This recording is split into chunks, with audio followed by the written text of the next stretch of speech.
পূর্বপুরুষ ধরে এই প্রথা চলেই আসছে। প্রথমে শাশুড়ি এসেছিলো যখন বউ হয়ে, উনি ওনার শাশুড়িকে দেখে করতো, আবার শাশুড়িকে দেখে আবার আমরা করছি। দেখতেই পাচ্ছ এই সুখ পুজো আমাদের আছে, ভোরবেলা হয়। প্রথমে আমার বড় যা এই সুখ পুজোটা করে নিচ্ছে, দেখতেই পাচ্ছ। প্রথমে উনি ঠাকুর সাজিয়ে নিল, তারপরে বরণ করছে, যেসব নিয়ম নীতি আছে।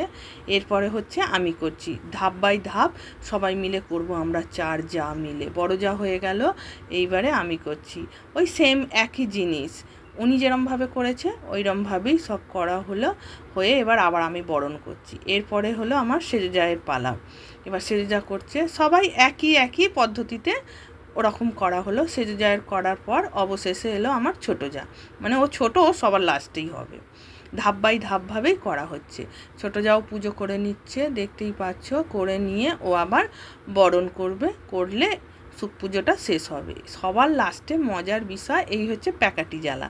প্যাকাটি জ্বালিয়ে যেসব হচ্ছে ইয়ার্কির লোক, ঠাকুমা দাদু থাকে, তাদের নাম ধরে ধরে রসিকতা করা।